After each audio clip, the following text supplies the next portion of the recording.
Hey everyone, and welcome to Plowbender's Custom Creations. Today we're going to be taking a look at my custom 1/64 scale DeLorean time machine from Back to the Future 3. Now, this DeLorean here is what I'm calling the 1885 DeLorean.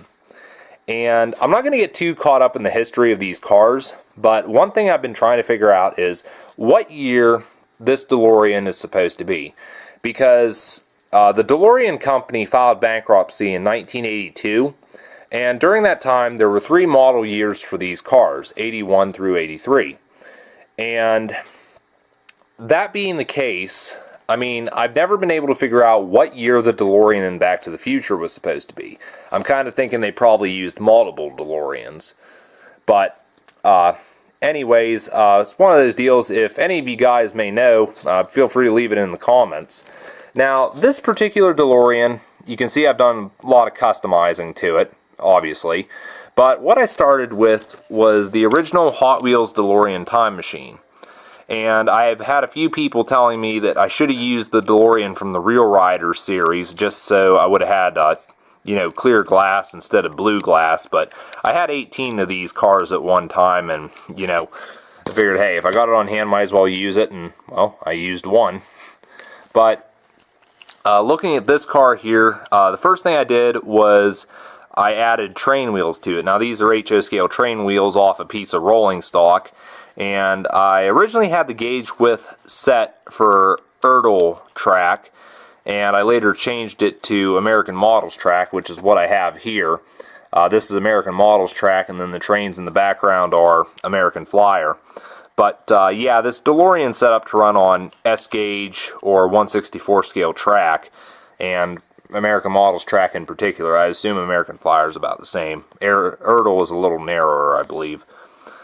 But anyways, yeah, like I said, I used HO train wheels for this DeLorean. Then if we move around back, we got the Mr. Fusion drive, and this was all scratch built out of styrene. And I believe I used a piece of pen for the black piece you see here, and a bit of straw from a WD-40 can for the Mr. Fusion drive itself. And if I show you the back of this DeLorean, you can see what I've done, because this one here was originally set up to run off plutonium. And of course they didn't get the Mr. Fusion drive till 2015. Now later Hot Wheels DeLoreans did have the Mr. Fusion drive, but this was made prior to those being released. But overall I think it turned out pretty good. Maybe a little bit on the large side, but it's personally something I can live with. Now the new time circuits from, I believe, 1955 is when they put the new time circuits on. Those were made.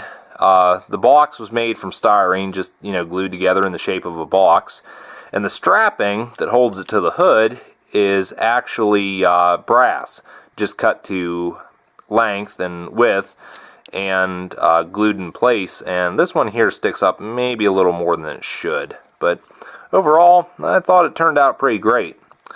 Now you're probably all wondering, what are all the little components in there?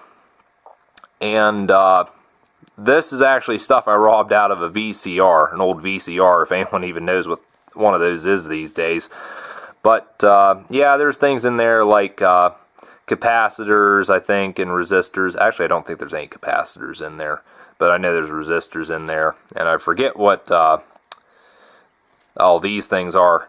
I'm a little bit into electronics, but anyways, and for some of the other little stuff, there's basically bits of staple in there. It's probably not, it's definitely not 100% accurate, but, from a distance, somebody could look at that and, think that it looks like actual time circuits that they put in 1955. But, what else can I say about this? That's pretty much it, just added train wheels, built the Mr. Fusion drive and the new time circuits, and it turned out pretty good.